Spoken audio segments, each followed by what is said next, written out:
Eccoci qui ragazzi, il giorno è arrivato, è il momento per noi di parlare di Exoprimal. Ho appena chiuso una live qui su YouTube, potete andarla a recuperare, è disponibile per tutti. Siamo stati lì a giocare per 2 ore, ho già detto e anticipato qualcosa che dirò in questo video, ma potete recuperarvela lo stesso. Allora, parlo di Exoprimal con veramente tanto piacere, perché ho letto, visto e sentito pareri molto discordanti su questo gioco e vorrei approfittare per fare un attimo di chiarezza e dare a chi non ci ha ancora messo sopra le mani la possibilità di capirci effettivamente qualcosa su quello che rappresenta questo progetto. Innanzitutto, cos'è Exoprimal? Si tratta di uno shooter PvP-PvE in cui con l'ausilio di particolari tute robotiche note come exotute dobbiamo affrontare orde ed orde di dinosauri che invadono la città e mettono a repentaglio la vita come la conosciamo. Mentre ci facciamo strada tra i muri di carne preistorica, apprendiamo molto sulla loro natura, sul cosa li porta lì nel 2040 a bazzicare sulle nostre strade, ed è nostro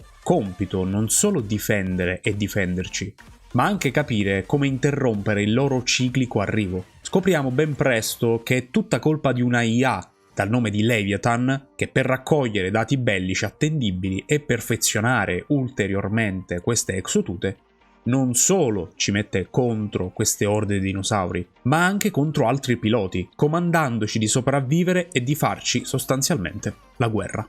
Questa è a grandi linee la trama del gioco di Capcom, che seppur dalle premesse interessanti, in realtà non è riuscita a far breccia nel cuore dei videogiocatori. Molti, infatti, lamentano di una narrazione discontinua, poco entusiasmante, di animazioni facciali dimenticabili e in generale un impianto tecnico che dà il massimo solo quando si entra effettivamente in gioco con la nostra exotuta. A smuovere l'indignazione dei giocatori è inoltre la presenza di un pass stagionale sul modello di altri giochi anche free to play e della presenza di più skin acquistabili come DLC a parte, cosa che in ogni caso, ci tengo a precisare, non è particolarmente utile ai fini del gameplay, né tantomeno obbligatoria per goderne appieno. Qualcuno nelle recensioni si lamenta anche delle loot box, ma datemi il tempo che ci arriveremo. Partiamo dalla domanda che tutti voi giocatori vi starete ponendo: vale la pena? È brutto? È bello? È pay to win? Iniziamo col dire che Exoprimal ad oggi risulta unico nel suo genere. Il gameplay è costituito sì da un mix di PvP e PvE,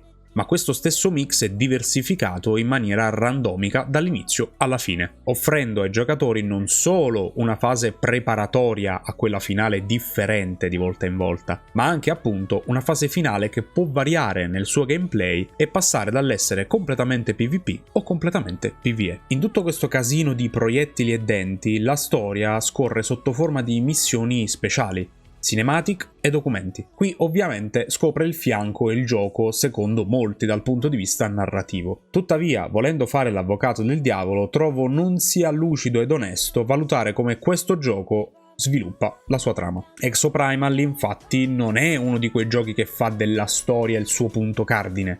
È chiaro che, come molti giochi online competitivi, punti molto di più al gameplay e all'ottimizzazione del match singolo piuttosto che alla trama. Proprio questa bivalenza strana tra gioco online e trama fa storcere appunto il naso a tutti quelli che si aspettavano da Capcom l'ennesimo progetto single player, o ancora un prodotto pregno di significato sul piano della trama. Quindi sì, se amate gli sproloqui, la direzione artistica ricercata e la lore da esplorare, potrebbe non essere il vostro gioco. Vi consiglio a questo punto qualche titolo From Software o Naughty Dog.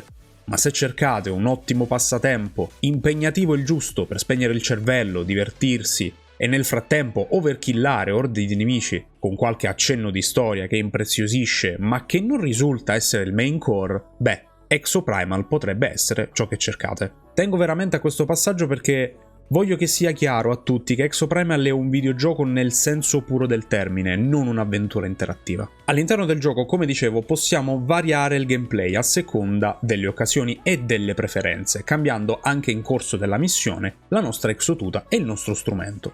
Questo offre molti spunti e stuzzica quella che è la nostra capacità di adattamento. Essendo infatti un gioco il cui gameplay è caratterizzato da un costante rush alla fase finale, non è raro di dover cambiare exotuta ed approccio molto spesso, anche solo semplicemente sulla base del tipo di nemico che ci sta per attaccare e che ci viene segnalato dalla voce della IA durante la missione. Ogni exotuta ha a corredo non solo abilità specifiche, ma anche moduli di potenziamento sbloccabili gratuitamente utilizzando e livellando la stessa exotuta, ed ovviamente le skin. Le skin, insieme al Game Pass, sono l'altro punto dolente per molti che hanno approcciato questo videogioco. Lasciate che vi racconti la mia esperienza. Nel momento in cui scrivo questo video, ho giocato per ben 6 ore, non sono tantissime, ma nonostante ciò, in queste ore, sono riuscito gratuitamente a droppare dalle lootbox svariate skin tra rare, epiche e leggendarie, fatta eccezione di quelle presenti nel pass e nella versione deluxe del gioco che ho acquistato, si intende. Le lootbox di cui si parla e di cui ci si lamenta sono infatti in realtà delle semplici scatole ottenibili gratuitamente al passaggio di livello. Non rappresentano un elemento di disturbo, ma anzi arricchiscono l'esperienza di coloro che, anche senza comprare un pass, vogliono giocare e personalizzare al meglio le proprie exotute. Il pass stagionale presenta una versione gratuita con ovviamente molti meno premi, ma anche nel caso in cui decidiate di comprare il pass, non avrete altro che skin, emblemi ed emote. Si tratta quindi di estetiche a cui si può rinunciare, vista la presenza gratuita delle lootbox e di elementi che, per ovvi motivi, non vanno minimamente ad intaccare il gameplay. Quando si parla di pay to win, resto basito e mi chiedo in quanti in realtà conoscano il senso del termine. Lo stesso discorso fatto vale ovviamente anche per i DLC, che offrono skin ovviamente rare, ma che non danno al giocatore alcun vantaggio e che possono essere tranquillamente evitate se si vuole soltanto giocare al gioco. Nessuna forzatura, nessun obbligo. L'unico DLC per dovere di cronaca che potrebbe fornirvi un effettivo vantaggio è il pacchetto vantaggio iniziale, che offre la possibilità di avere già sbloccate tutte le exotute senza aspettare di dover livellare per progressivamente poterle provare ed utilizzare. Tuttavia, vogliamo veramente parlare di vantaggio quando si parla semplicemente di uno skip di farming? Questa cosa non ha già un nome ed una meccanica ben definita all'interno di qualsiasi gioco online. Dovrebbe essere pay to skip il nome esatto, se non erro. E se non sbaglio non è obbligatoria. Lasciamo quindi i discorsi da bimbo indignato ai più piccoli. L'ultimo punto di cui voglio parlare è il gameplay. Sebbene sia adrenalinico e ricco di azione, potrebbe stuccare ed annoiare molti utenti e difatti risulta ad oggi una lamentela presente tra le tante, già espresse in precedenza. Tuttavia, va reso noto che la stessa Capcom, in una live ufficiale a poche ore dal lancio del gioco, ha annunciato che già a partire dalla metà di ottobre, con rilascio della Season 2 del gioco dopo già pochi mesi di attività, renderà disponibili nuove mappe e nuove modalità, con anche, sembra, una modalità di gioco full PvE per accontentare i fan del massacro dell'EA. Questo primo update porterà con sé anche una collaborazione con Street Fighter, altra storica saga di Capcom. Nella stessa live, inoltre, è stata annunciata anche la data della Season 3, che arriverà a gennaio con ancora nuove mappe, modalità ed una collaborazione stavolta con il brand di Monster Hunter. In definitiva, se non si fosse capito, Exoprimal mi piace veramente tanto e credo che questo progetto potrebbe rappresentare per Capcom il primo vero porto sicuro verso un game as service longevo e duraturo,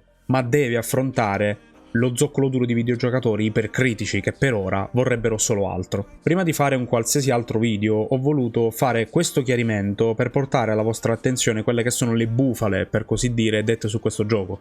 Voci di corridoio che magari sono partite da un creator o una testata in particolare e vengono ripetute a pappagallo senza senso logico, senza informazioni e senza coscienza verso un prodotto che sta cercando nel suo piccolo di rompere degli schemi che sono classici dei videogiochi online. Per oggi e per questo video è tutto, vi aspetto nei commenti con i vostri dubbi e le vostre domande e noi ci vediamo nel prossimo video.